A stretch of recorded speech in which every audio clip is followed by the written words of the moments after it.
ఓం శ్రీకృష్ణ పరమాత్మనే నమః. ఓం శ్రీ శివానంద పరబ్రహ్మణే నమః. ఓం శ్రీ రామానంద పరబ్రహ్మణే నమః. ఓం సద్గురు శ్రీ అంతర్ముఖానందాయ నమః.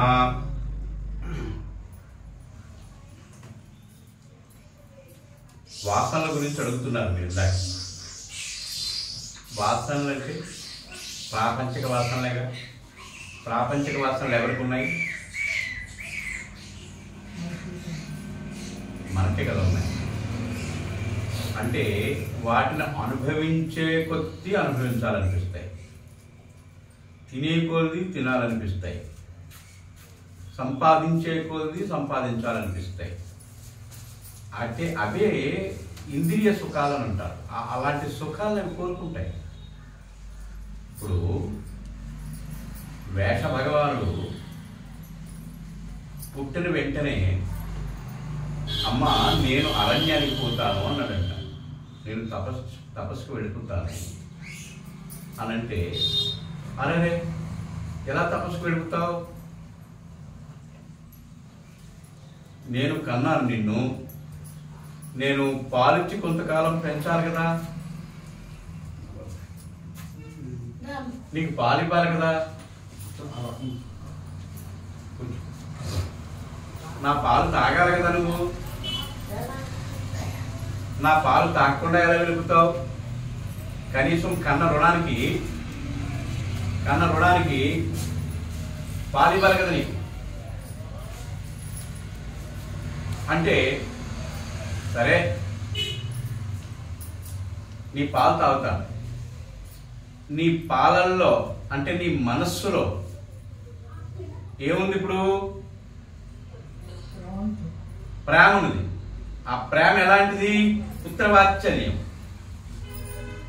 నీ మనసులోనే కాదు, నీ శరీరంలో, నీ శరీర రక్తంలో ప్రతి కణంలోనూ వాత్సల్యం, పుత్రవాత్సల్యం పొందుతుంది. పుత్రవాత్సల్యం పొందుతుంది.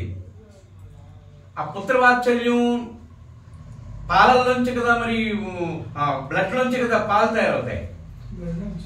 బ్లడ్ నుంచి పాలు తయారవుతాయి.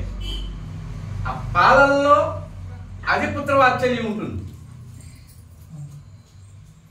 బ్లడ్లోంచి పాలలోకి వస్తాయి, ఆ వాత్సల్యం ఉంటుంది. ఆ పాలు నేను తాగననుకో, నాకు మాతృవాత్సల్యం వస్తుంది, మాతృప్రేమ ఏర్పడుతుంది. మాతృప్రేమ నాకు ఏర్పడితే నేను నిన్ని వదిలి వెళ్ళగలనా? వెళ్ళలేనా? ఇప్పుడు నన్ను వదలడానికి నువ్వు ఇష్టపడ్డావు లేదు, అప్పుడు నిన్ను వదలడానికి నేను కూడా ఇష్టపడలేను.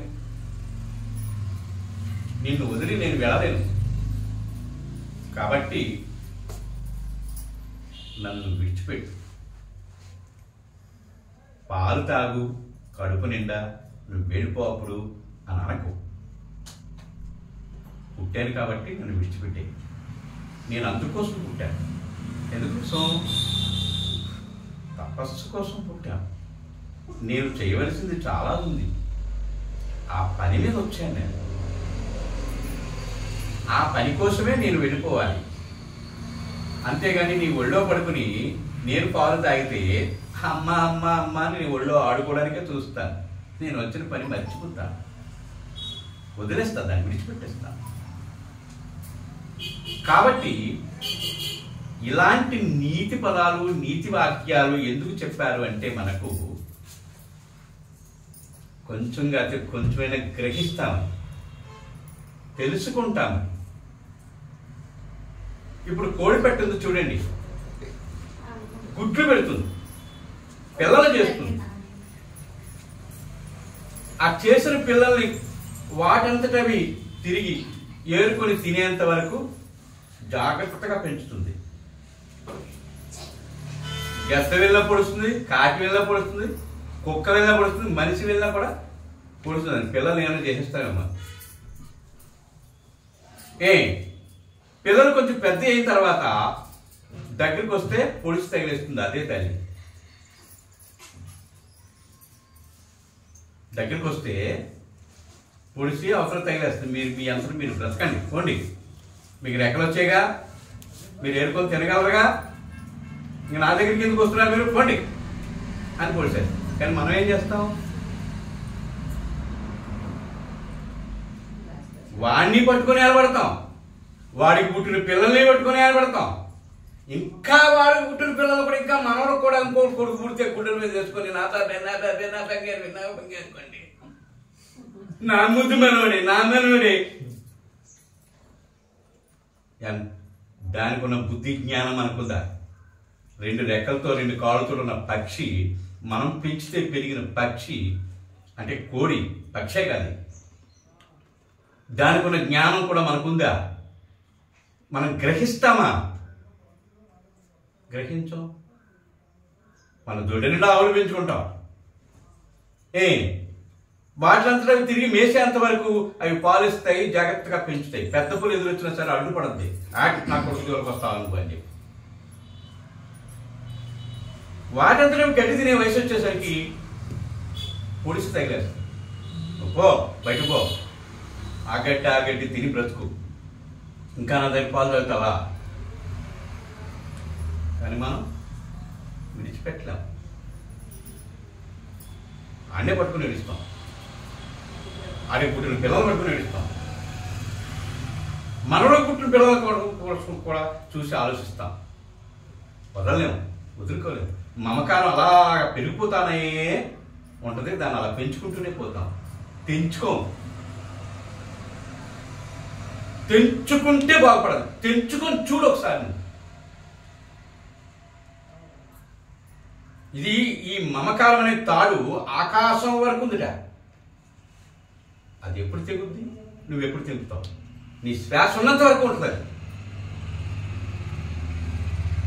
కాబట్టి ఈ శ్వాస ఎలా నడుస్తున్నంత కాలము ఈ మమకారం ఈ ప్రపంచం మీద ఉంటూనే ఉంటుంది. నీ పుత్ర పౌత్రాల మీద పెరుగుతూనే ఉంటుంది. దాన్ని ఆపక్క నుంచి వెనక తిప్పు, మీదకి తీసుకువెళ్ళు. ఎక్కడి నుంచి అయితే వచ్చిందో అక్కడ నిలబెట్టి తీసుకెళ్ళి, నీ మనసును అక్కడ నిలబెట్టు, నీ ప్రాణాన్ని అక్కడ తీసుకువెళ్ళు, నీ బుద్ధిని అక్కడ స్థిరం చేయి. శివోహం శివోహం శివోహం, అందులో సోహం అయిపోతుంది. అంతేగాని నేను ఎంత సంపాదించి కోట్లు సంపాదించి ఏదో కాకులు కొట్టి గదలు పాలు చేసినట్టు ఆ దొంగలకు ఇస్తాం. దొంగలను నేను అంటున్నాను, మీరు బాధపడకండి. ఎందుకంటే మిమ్మల్ని దొంగలే వాళ్ళు. ఎందుకంటే వాళ్ళు మిమ్మల్ని తీసుకెళ్లి అనాథాశ్రమంలో వదిలేస్తారు.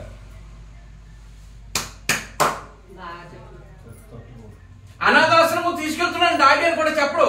డాడీ నేను నన్నవరం తీసుకెళ్తాను, లేకపోతే సింహాచలం తీసుకెళ్తాను, లేకపోతే భద్రాచలం తీసుకెళ్తాను, రండి. తీర్థక్షేత్రాదులు తీసుకువెళ్ళమన్నాడు అన్నయ్య, నువ్వు అడిగేవంటే కదా తల్లి, రా నేను తీసుకువెళ్తాను అని లక్ష్మణుడు సీతాదేవిని తీసుకెళ్ళినట్టు, నాన్న నిన్ను అక్కడ తీసుకెళ్తాను, సింహాచలం తీసుకెళ్తాను, భద్రాచలం తీసుకెళ్తాను రా అని చెప్పి ఆశ్రమం దాకా తీసుకెళ్లి, ఏది ఈ అనాథాశ్రమం దాకా తీసుకెళ్లి ఆ గేట్ దగ్గర వాళ్ళతో మాట్లాడేసి నేను ఇప్పుడు వస్తాను ఇక్కడే కూర్చొని చెప్పేసి వెళ్ళిపోతాడు అనమాట. నిజం చెప్తే ఇదేమిట్రా, ఇక్కడ అనాథాశ్రమం తీసుకొచ్చి వదిలేస్తున్నావు నన్ను అని ఏమన్నా గొడవ చేస్తాడేమని, పేచీ పెడతాడేమని, మళ్ళీ వెనక్కి వెంటబడతాడేమని చెప్పకుండా, ఇది అనాథాశ్రమం అని కూడా చెప్పకుండా వాడు నాకు వదిలేసి సరి చెప్పలేకుండా వెళ్ళిపోతాడు. వాడి కోసమా నీ తపన, వాడి కోసమా నీ బాధ, వాడి కోసమా నీ సంపాదన? ఎప్పుడైనా సుఖాన్ని పొందావా? అది పోగేయడం కోసం. ఎప్పుడైనా శాంతి పొందావా? రామచంద్రాన్ని ఎప్పుడైనా కనీసం కొంతకాలమైనా నువ్వు జీవించావా? ప్రశాంతంగా జీవించగలిగావా? వాళ్ళ కోసం, ఆ దొంగల కోసం.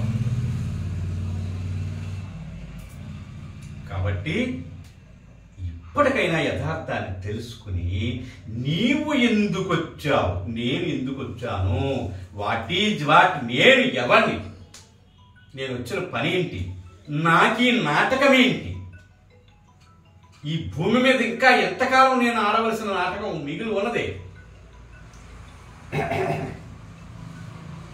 ఎంతకాలం ఆడతారు? ఇప్పటికైనా తెలుసుకోరా? వాడు స్టేజ్ ఎక్కి కాసేపు వేషం వేసుకుని ఏదో ఒకనాటి వేషానికి మీసాలు గురిగించుకున్నట్టుగా ఆ మీసాలు గురిగించుకుని ఒక రాత్రి వేషం కోసం వేషం వేస్తాడు. ఆ వేషంలో లీనమైపోతాడు. కింద దిగిన తర్వాత అది ఏ వేషం వేసాడో కూడా గుర్తుండదు. అలాగన మనది ఇదొక వేషం, ఇదొక పాత్ర. ఈ ధరణపై ఒక్కొక్కరు ఒక్కొక్క పాత్రను పోషిస్తున్నాం, ఒక్కొక్క పాత్ర యాక్ట్ చేస్తున్నాం. నిజం తెలుసుకోవద్దా? ఇది పాత్రను తెలుసుకోవద్దా? తెలుసుకుంటే కదా విముక్తి. తెలియనంత కాలం జనన మరణ ప్రవాహ చక్రంలో తిరుగుతూనే ఉండాలి. అఘోర ఇంద్రియారామం. ఆ ఇంద్రియం అనేటువంటి ఈ మోహం అనేటువంటి వలయం, ఈ చక్రంలో తిరుగుతూనే, జనన మరణ ప్రవాహ చక్రంలో తిరుగుతూనే ఉండాలి. చూడండి, కమ్ములు, వాటిని ఆకులు అంటారు. చక్రంతో పాటు అవి అలా తిరుగుతూనే ఉండాలి. అలాగనే ఈ జనన మరణ ప్రవాహ చక్రంలో తిరుగుతూనే ఉండాలి. యథార్థాన్ని తెలుసుకోవాలి. చతుర్విధా భజంతే మాం జనార్చు కృతినోర్జున ఆర్తో జిజ్ఞాసురద్ధార్థి జ్ఞానీ చ భరతర్షభ. నువ్వెన్ని పూజలంటే చెయ్యి, నాకు అవసరంలా. నువ్వు ఎన్ని యాగాలంటే చెయ్యి, నాకు అవసరంలా. నువ్వు ఎన్ని పలహారాలంటే పెట్టు, నాకు అక్కర్లా. ఎందుకు అక్కర్లా? శబ్దస్పర్శ రూపరసగంధాదులకు అతీతుని నేను. అవేవి నాకు తెలియవు. ఆ వాసన కూడా నా దగ్గరికి రాదు. ఒకవేళ వాసన నాకు వచ్చినా ఆ వాసన నేను తీసుకున్నా నీకులాగే నేను విలపించాలి. మళ్ళీ నీకులాగే నేను విలపించాలి. నాకు కూడా జీవతత్వం వచ్చేస్తుంది. ఆ జీవతత్వంలోనే నీకులాగా మళ్ళీ నేను విలపించవలసి వస్తుంది. ఒక చెట్టు ఉందట. ఆ చెట్టుకు 4 కొమ్మలు ఉన్నాయట. ఆ 4 కొమ్మల చివరి భాగంలో ఒక చెరుకుందట. చెట్టు కొమ్మల మధ్య భాగంలో ఒక చిలుకుందట. ఈ కొమ్మల మధ్య ఉండేటువంటి చిలుక ఆ కొమ్మల మీద, చెట్టు మీద కాసినటువంటి ఫలాలన్నీ తింటూ ఉంటుందట. ఆ చివరి ఉంది చూసావా ఒక చిలుక, ఆ చిలుక మాత్రం కదలకుండా, మెదలకుండా, ఉలక్కుండా, పలక్కుండా ప్రశాంతంగా ఉందట. ఈ చెట్టు కొమ్మల మీద ఆ కొమ్మ ఈ కొమ్మ తిరుగుతూ ఫలాలు వేరుకొని తింటుండేటువంటి చిలక ఉంది కదా, ఇది అలా తినగా తినగా తినగా కొంతకాలానికి అలా మేధ చూసిందట. మేధ చూసేసరికి ఆ చిలక అనిపించింది. అదేమిటది? నేను ఒక్కదాన్నే కదా ఈ చెట్టు మీద ఉన్నాను, నేను ఒక్కదాన్నే కదా ఈ చెట్టు ఫలాలన్నీ అనుభవిస్తున్నాను, తింటున్నాను. నువ్వెప్పుడొచ్చావు, నువ్వు ఎక్కడి నుంచి వచ్చావు, నువ్వు ఎప్పుడు వచ్చావు అన్నదంట. నువ్వు ఎప్పుడు వచ్చావో నేను అప్పుడు వచ్చాను అన్నదంట. నువ్వు ఎప్పుడొచ్చావో నేను కూడా అప్పుడే వచ్చాను. అదేంటిది మరి, నువ్వు ఇంతకాలం కనిపించలేదు నాకు అన్నదంట. ఇది కొమ్మల మధ్యన ఉన్నది, ఆ మీద ఉన్నది అన్నదంట. ఎప్పుడైనా నా వైపు చూసావా? నువ్వు చూస్తే కనిపిస్తాను నేను. ఎప్పుడు నా వైపు చూడలేదు నువ్వు, కాబట్టి నీకు నేను కనిపించలేదు. ముందు నేను వచ్చాను చెట్టు మీదకు, నా తర్వాతే నువ్వు వచ్చావు. వచ్చి ఆ చెట్టు మీద ఉండేటువంటి కొమ్మల మీద కాసినటువంటి ఫలాలన్నీ ఏరుకొని తింటున్నావు. ఏరుకొని తినే పనిలో బిజీగా ఉన్నావు. నువ్వు ఎప్పుడన్నా నేను ఉన్నానని గ్రహించేవేటి? గ్రహించలేదు. నీకులా ప్రశాంతంగా ఉండాలంటే నేను ఏం చేయాలి? కొమ్మ కొమ్మకో సన్నాయి అన్నట్టు కొమ్మ కొమ్మకు కాసిన పళ్ళని తినాలనేటువంటి ఆలోచన ముందు వదిలిపెట్టు. తిరగాలనేటువంటి ఆలోచన విడిచిపెట్టు. విడిచిపెడితే నీకు ఒక ప్రశాంతత ఏర్పడుతుంది. అప్పుడు నా దగ్గరికి నువ్వు చేరుకోగలుగుతావు. అంతేగాని నువ్వు తిరుగుతున్నంత కాలము, తింటున్నంత కాలము, ఈ పనులన్నీ చేస్తున్నంత కాలము, ఈ మనసు మమకారం ఉన్నంత కాలము నా దగ్గరికి చేరలేవు. అవన్నీ విడిచిపెట్టి నా వైపు నువ్వు చూడగలిగితే నా దగ్గరికి చేరగలుగుతావు. అంతేనా? చేరగలుగుతావు. అలా చేరగలిగితేనే నీకు ఈ ప్రశాంతత, ఈ స్థితి కలుగుతుంది. లేకపోతే లేదు. అక్కడి నుంచే మళ్ళీ కిందకి జారిపోతావు, మళ్ళీ జన్మకి పోతావు, మళ్ళీ వస్తావు, మళ్ళీ తింటా ఉంటావు, వ్యవహారాలను చూస్తూ ఉంటావు, మళ్ళీ చస్తావు, మళ్ళీ జన్మకు పోతావు, చస్తావు పుడతావు, చస్తావు పుడతావు, చస్తావు పుడతావు. ఇదే జరుగుతుంది ఉంటుంది నీకు. అదేంటి పుట్టడం ఏంటి? ఒక ఉపనిషత్తు ఉంది. ఆ ఉపనిషత్తులో చదివాను నేను. ఏమని? శలభము అంటే మిడత.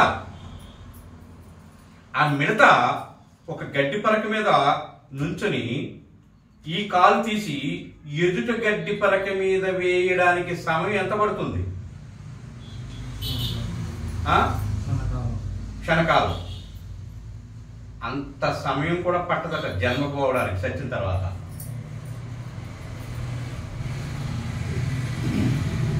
ఈ గడ్డి పరక మీద ఉన్న కాలు తీసి ఆ గడ్డి పరక మీద వేసేంత సమయం ఎంత ఉన్నదో అంత సమయంలో ఇంకొక గర్భిణిలో ఉండేటువంటి ఒక శిశువుని చూసుకుని ఆ పిండం ఉంది, ఆ పొట్టలో ఆ పిండం ఉన్నది కాబట్టి ఈ పిండాన్ని విడిచిపెడితే ఆ పిండంలోనికి చేరిపోవచ్చు అని చెప్పి ఇది విడిచిపెడతాడట.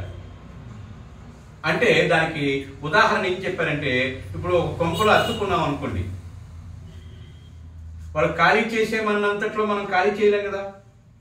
ఖాళీ చేసేసి ఈ సామాన్లన్నీ ఎక్కడ పెట్టుకోవాలి? ఈదులో పెట్టుకోలేం కదా. అప్పుడు ఏం చేస్తాం? అడ్వాన్స్గా ఒక ఇల్లు చూసుకుంటాం, ఆ శుభ్రం కడిగించుకొని ముగ్గులు పెట్టుకొని అప్పుడు మనం ఓ ముహూర్తం పెట్టుకొని అందులోనికి వెళ్తాం. అలాగే ఈ జీవుడు కూడా ఇంకొక శిశువు చూసుకుని ఈ శరీరాన్ని విడిచిపెట్టేటప్పుడు దన్మని ఇక్కడ ఎగిరిపోయి అక్కడ వాళ్తారు. ఏది? ఈ మిడత కాలు మోపినంత సమయంలో.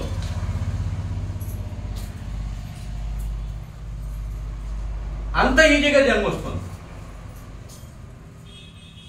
ఈ జన్మ పరంపర తంత్రుల్లోనికి కష్టపడక్కర్లేదు, ఏ సాధన చెయ్యక్కర్లేదు.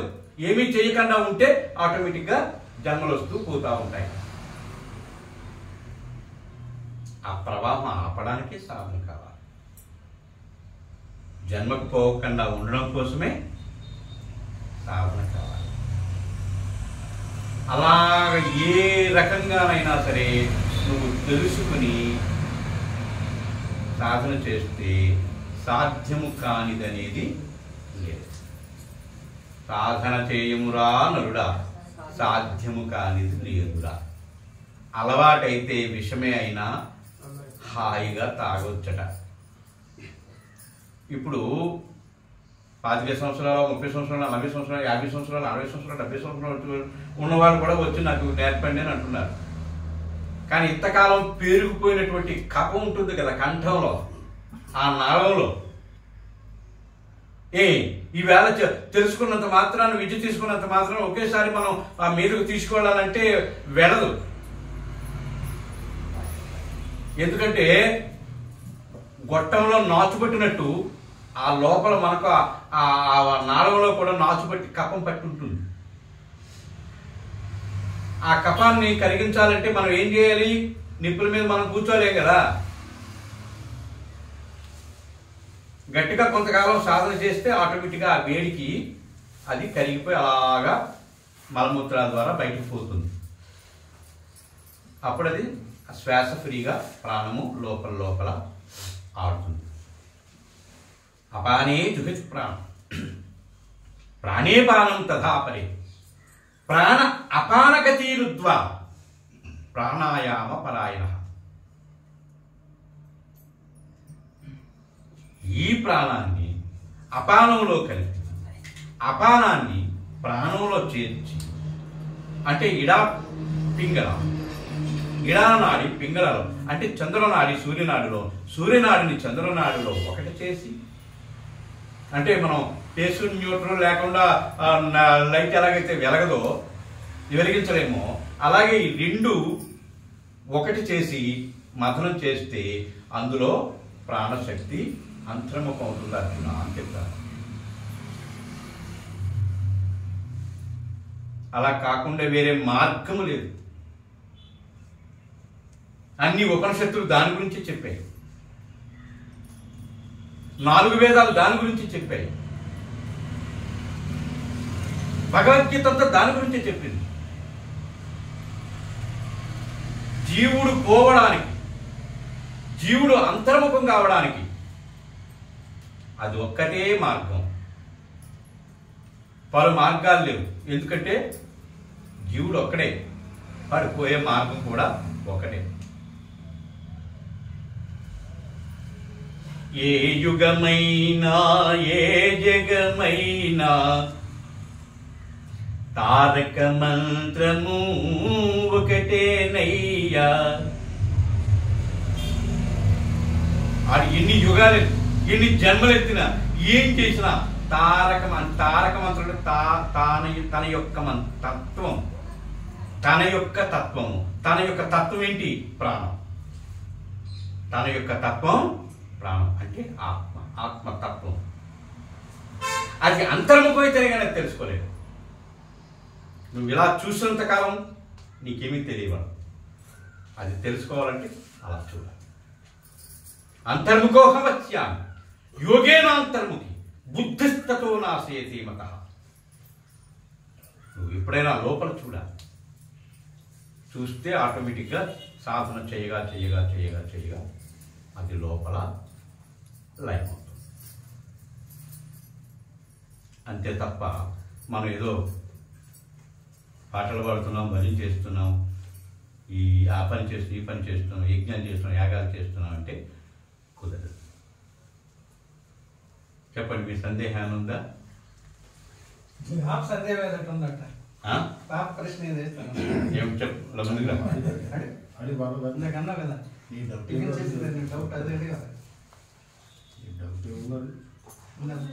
ఉప్మా తిన్న దగ్గర అన్నావు కదా, మీరు ఏమైనా అడుగుతారా? మీకేదో అడిగావు కదా, చెప్పండి.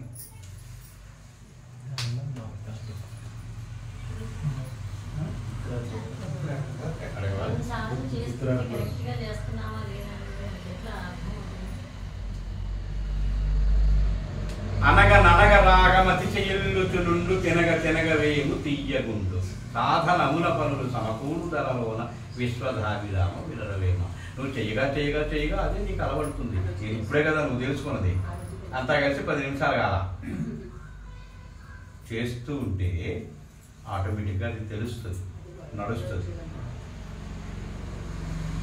ముందు అభ్యాసం చెయ్యాలి, సాధన చెయ్యాలి. ఏంటి నీ ప్రశ్న ఏంటి? బ్రీతింగ్ కరెక్ట్ గా తీసుకోవాలి కదా, అది ముక్కు నాసిక రంధ్రాల నుంచి కాకుండా లోపల ఆడాలన్నా, లోపలనే ఆడాలి, లోపలే ఆడుతుంది అంతర్ముఖ ప్రాణాయామం. అవును, అదే నాకు అర్థం కాని విషయం. అది మనం లోపల లోపల ఎలా అవును. ఇప్పుడు లోపల అంటే అంగటి మీద నుంచి, కొండనారికి మీద నుంచి ప్రాణశక్తిని ధారాళంగా మీదకు తీసుకెళ్ళి. ఇప్పుడు టైర్లో గాలి కొడతామా? ఇది సింపుల్గా అర్థమయ్యేటట్టు చెప్తా. సైకిల్ చూపులో గాలిపోయింది, ఏం చేస్తాం? పంపు పెడతాము. కొడతామా? ఆ కొట్టడని ఇలా మీద కొట్టడం అన్నమాట. ఇది కింద కొడతాము, ఆ గాలి చూపులోకి వెళ్తుంది. ఇది మీద కొడతాము, ఇది లోపల సహస్రారంలోకి వెళ్తుంది. ఇంకా అర్థం కదా? అర్థమైందా? మరి ఇంకెంత ఓపెన్గా చెప్పినా కూడా అర్థం కాకపోతే అలా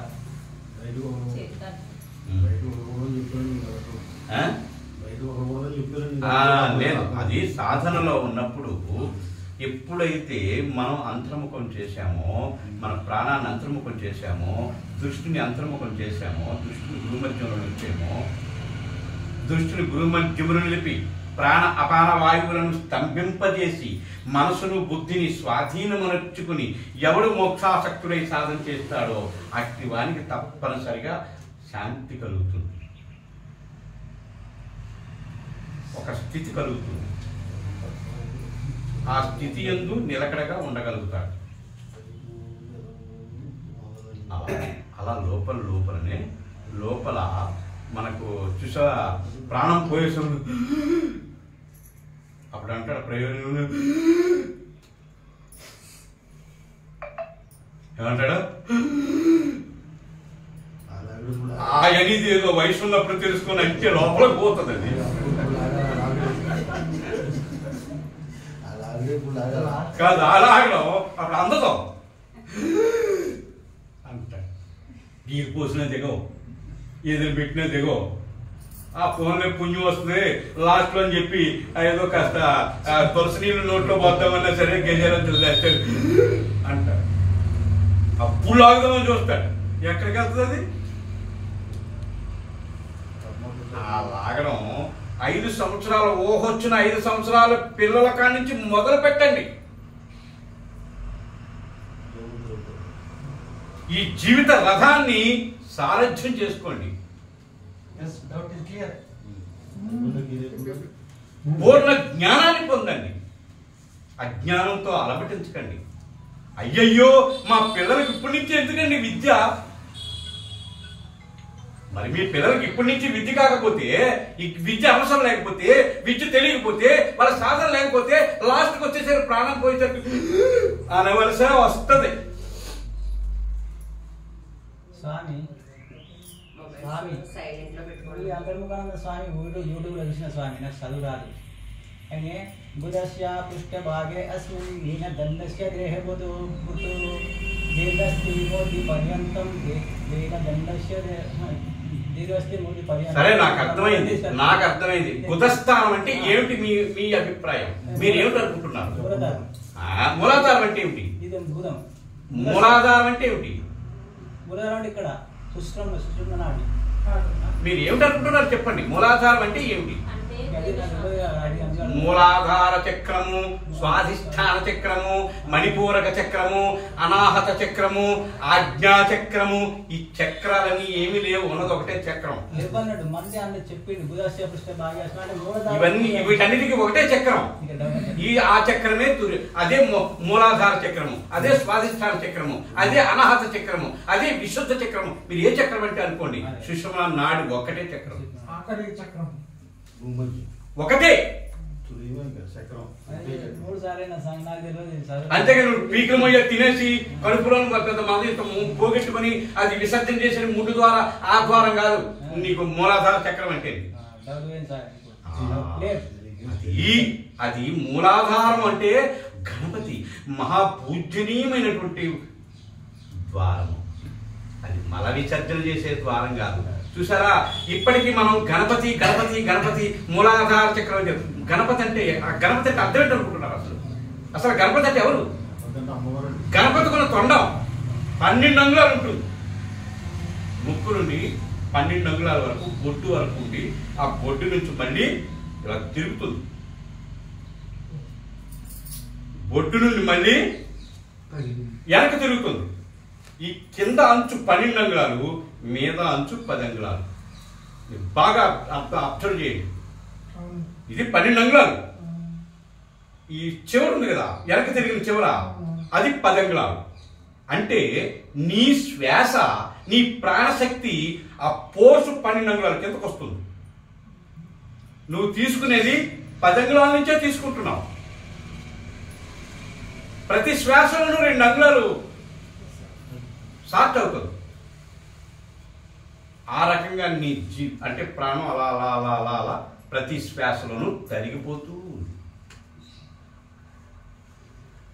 ఈ సమస్త శరీరంలో గణాలు షట్గణాలు చక్రాలు ఇవి ఏమని అనుకుంటున్నామో వీటన్నిటికీ ఆధిపత్యం వహించేది గణపతి. అంటే ఆధిపత్యం వహించేది ప్రాణం. ఆ ప్రాణమే గణపతి. ఎస్, ఆ గణపతి అమ్మవారు. అదే శక్తి. అమ్మవారు అంటే ఏదో ఒక త్రిశూలం పట్టుకోను లేకపోతే ఖడ్గం పట్టుకోను నిన్ను నరికేయడానికి జుట్టు పట్టుకొని నరికేసేది కాదు అమ్మవారంటే శక్తి. ఆ శక్తి శరీరంలోంచి నీ నాసికా పుటముల నుంచి 12 అంగుళాల కిందకి పోతుంది. ప్రతి శ్వాసలోనూ పోతుంది. ఆ పోయేటువంటి దాన్ని ఈ తొండం చివరి భాగం నుంచి మళ్ళీ మనం తీసుకుంటున్నాం. అంటే 10 అంగుళాల నుంచి మనం తీసుకుంటున్నాం. 12 అంగుళాలు విడిచిపెట్టేస్తున్నాం. 12 అంగుళాలు అడుగులు ముందుకేసామండి.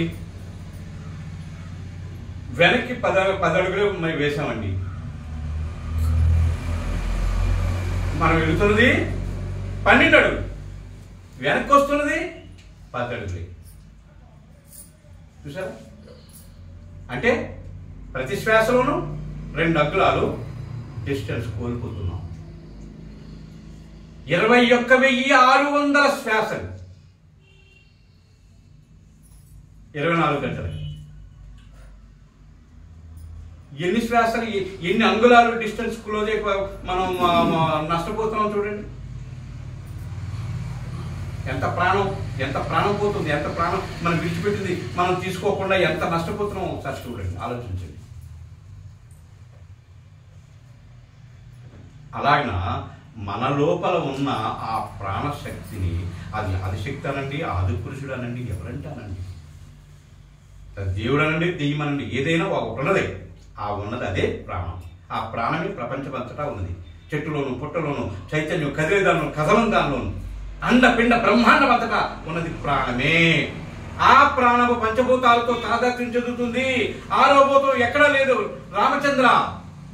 ఉన్నవి 5 భూతాలే ఉన్నాయి. ఆరో భూతం అనేది ఎక్కడా లేదు. నువ్వు ఎన్ని భువనాలు తిరిగినప్పటికీ ఆరో భూతం నీకు తెలియబడదు. ఉంటే తెలియబడుతుంది, లేదేం తెలియబడుతుంది రామచంద్ర. కాబట్టి నువ్వు ఆరో భూతం కోసం వెతికే పని లేదు సుమా. ఉన్నది 5 భూతాలే. ఆ 5 భూతాలతో కూడుకున్న ఈ భౌతిక శరీరంలో చైతన్యం అనే ఒక శక్తి ఉన్నది. ఆ శక్తి ఎక్కడ నీకు తెలుస్తున్నది అంటే ప్రాణము అంతర్ముఖమైతే ఆ స్థితికి వెళితే, ఆ స్థానానికి వెళితే అక్కడ నిశ్శబ్దమైనటువంటి ప్రదేశం గనక నీ ఉనికిని అక్కడ గమనిస్తావు, నిన్ను నువ్వు తెలుసుకోగలుగుతావు. చూడండి, పరమానంది గారికి 7 శిష్యులట. పరమానంది గారికి 7 శిష్యులట. ఆ 7 శిష్యులు అడవికి పొలాలకు వెళ్ళారంట కట్టెలు తేవడానికి. అట్నుంచి రావడానికి మధ్యలో కాలువ అడ్డుందిట. ఒకరికొకరు సాయం పట్టుకొని మొత్తం మీద కాలువ దాటేశారు. అవతల ఒడ్డు నుండి యువతలకు వచ్చేసారు. అందులో ఒకరికి అనుమానం వచ్చింది. ఒరే, మనం అడవిలోనికి కట్టెలు తేవడానికి 7 వెళ్ళాం కదా, అందరూ ఉన్నారో లేదో ఒకసారి లెక్క పెట్టండి రా. లెక్క పెట్టాడు ఒకడు. అమ్మ, ఒకడు కొట్టుకుపోయాడు రా, 6 ఉన్నారు అన్నాడు. నీకు లెక్క తెలియదు, నేను లెక్క పెడతానుండు అని చెప్పి రెండో వాడు వచ్చాడు. వాడు కూడా ఎదురుగా ఉన్న 6 లెక్క పెడుతున్నాడు. వాడిని వదిలేసి, నిజమే రా నువ్వు అన్నది, ఒకడు పోయాడు రా, మనలో లేడు రా.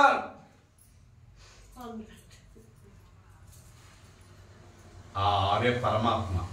గ్రహించు, తెలుసుకోవడానికి ప్రయత్నం చేయి. 24 ఇంద్రియాలు, తత్వాలు. ఈ 24 తత్వాలు 25వ వాడు అయినటువంటి జీవుడికి ఉన్నాయి. గాయత్రి మంత్రం ఉంది. ఆ మంత్రానికి 24 అక్షరాలు ఉన్నాయి. ఆ 24 అక్షరాలు గాయత్రి బీజాలు. 24 తత్వాలు, జీవుడు తాలూకు తత్వాలు.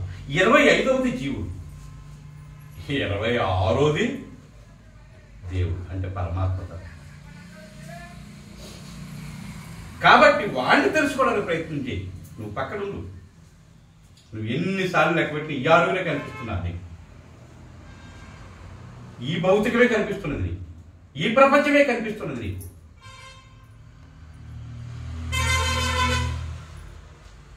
అందుచేతన ఎప్పుడైతే నిరంతరము ఆ ఏకాంత ప్రదేశానికి పోయి గంటో గడియో కూర్చుని నీ కోసం నిన్ను చేసుకోవడం కోసం, నీ అంతట నువ్వు తరించడం కోసం, నిన్ను నువ్వు తెలుసుకోవడం కోసం సాధన చేస్తే తప్పనిసరిగా నీకు ఫలితం ఇప్పుడే కనిపిస్తుంది. ఆయన నిరంతరం అంటే మరి ఎప్పుడు తరగా తినుకుంటుంది కదా స్వామి, చేసుకోవచ్చు పని చేసుకుంటా తరగా తినుకుంటుంది, తలగా తినుకుంటుందా చేసుకోవాలంటే చేసుకోవచ్చు.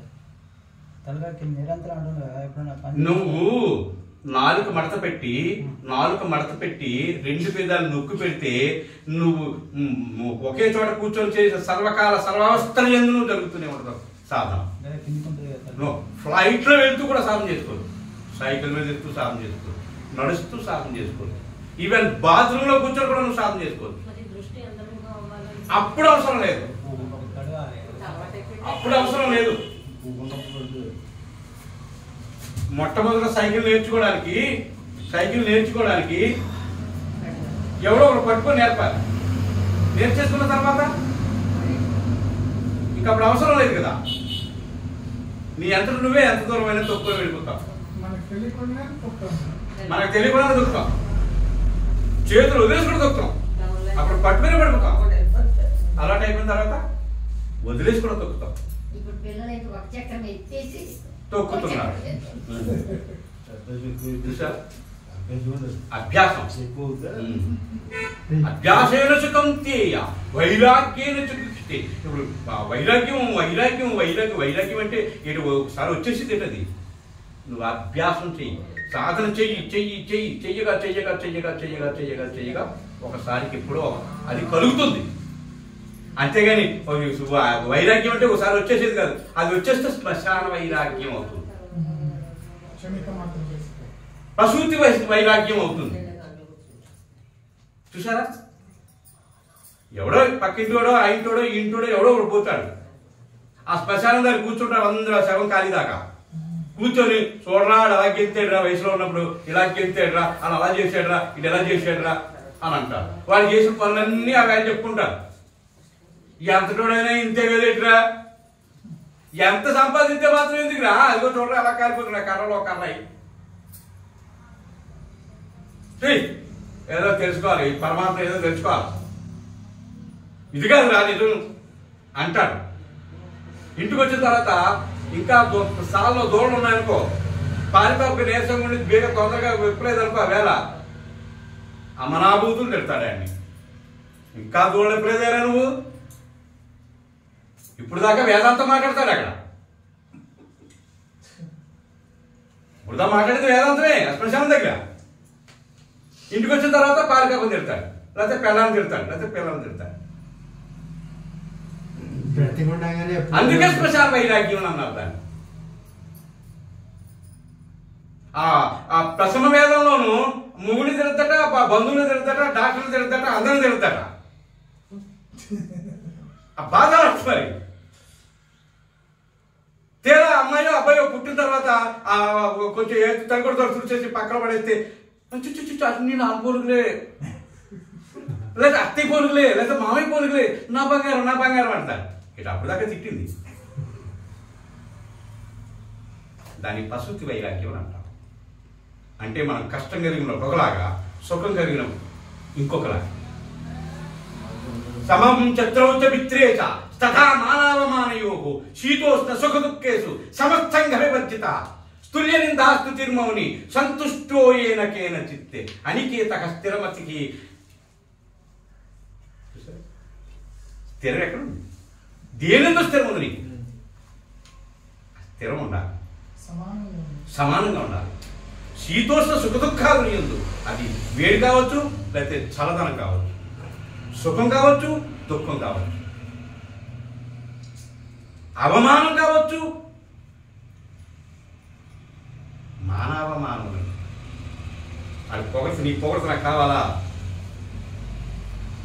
నీ తిట్టులు, నీ దోషణ పోషణాలు నాకు కావాలా? ఎవరు తిడుతున్నావు? నువ్వు ఎవరు తిట్టగలవు? నన్ను తిట్టగలవా? నన్ను కొట్టగలవా? నన్ను తిట్టగలవా, కొట్టగలవా? నాకు ఒక పెద్ద కవచం ఉంది ఈ శరీరం. నాకు ఈ శరీరమే ఒక కవచం. ఈ కవచం లోపల ఉన్నాను నేను. కొడితే నా శరీరాన్ని కొట్టగలను, నన్ను కొట్టగలవా నువ్వు? నేను నీకు దొరుకుతానా? మరెందుకు బాధపడుతున్నావు? నన్ను అవమానించాలని ఎందుకు బాధపడుతున్నావు? నన్ను పొగిడారని ఎందుకు పొంగిపోతున్నావు? నువ్వు ఎవరికి పొంగడం? ఎందుకు ఆ పొంగడం? అంతా ఒక్కటే. ఆ ఒక్కటే ప్రాణం.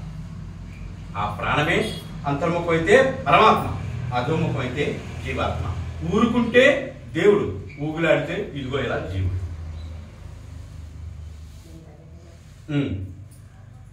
నేను ఒక పెద్ద గురువుని, మీరందరూ నాకు శిష్యులను. ఇదంతా ఊగులాట. ఊరుకుంటే ఏది లేదు, ఈ అరిసే పని లేదు, ఇంత శ్రమ లేదు కదా. ప్రశాంతంగా నా మాలని ఏదో నేను ఉంటాను.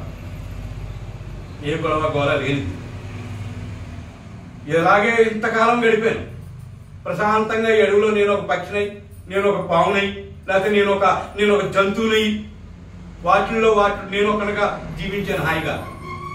ఇప్పుడు 10 మంది వచ్చేసరికి అబ్బో వాళ్ళు ఉండడానికి రూములు కట్టాలా, ఇప్పుడు కరెంట్ వేయాలా. మొన్న 1,10,000 రూపాయలు కట్టించుకున్నారు. ఇదిగో కరెంట్ ఏం చేస్తా, అదిగో కరెంట్ ఏం చేస్తాను, ఇప్పుడు ఇంకా లేదు. ఆ విషయం చెప్తున్నాను. ఇదంతా నాకు మానసిక వేదన కదా, మనోవేదన. అయ్యో వాడు పడుకోవడానికి దారి లేదు, వాళ్ళు ఉండడానికి దారి లేదు, వాళ్ళు కూర్చుంటే ప్రశాంతంగా ఫ్యాన్ వేసుకుని చక్కగా కాసేపు సాధన చేసుకుంటారు. అయ్యో 3 మంది నా పిల్లలు, వీళ్ళందరూ మరి మీరు నా దగ్గర విడిచి తీసుకున్న వాళ్ళందరూ నా పిల్లలేగా. చూసారా, ఇంత చిన్న బుల్లి సంసారాన్ని విడిచిపెట్టేసి ఎంత పెద్ద సంసారం పోగేసుకున్నాను ఇక్కడ నేను. ఎందుకు సంతత నాకు? నిజం చెప్పండి, ఇదంతా సంతేనా? సమాజం కోసమా? ఎలుగు తోలు పట్టి ఏడాది ఉతికిన నలుపు నలుపుగా అని తెలుపు రాదు అన్నాడు మహాపురుషుడు వేమన్న. మూర్ఖుని ఎంత మారుతామంటే మట్టు మాత్రం ఈ సమాజం మారుతుందా? మారదు. తెల్లారేసరికి మారిపోద్ది, తెల్లవారేసరికి మారిపోద్ది. అక్కడ వాళ్ళకు అన్యాయకును. అదే నిజానికి సంవత్సరాల కాలం పట్టవచ్చు. అప్పుడైనా మార్పు వస్తుందేమో గ్యారంటీ లేదు. చూడండి, ఆ పార్టీ వస్తుందా, ఈ పార్టీ వస్తుందా అని అడుగుతుంటాను. ఏమో ఏ పార్టీ వస్తుంది నాకేం తెలుసు. తెల్లారేసరికి మారిపోద్ది.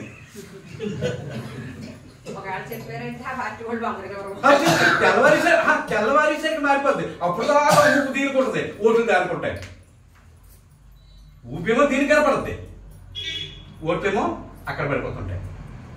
ఒక్క రాత్రి మారిపోవచ్చు. వాడికి రాజపూజ్యం ఎవడుకుంటే వాడికి ఖచ్చితంగా ఆ మార్పు జరుగుతుంది.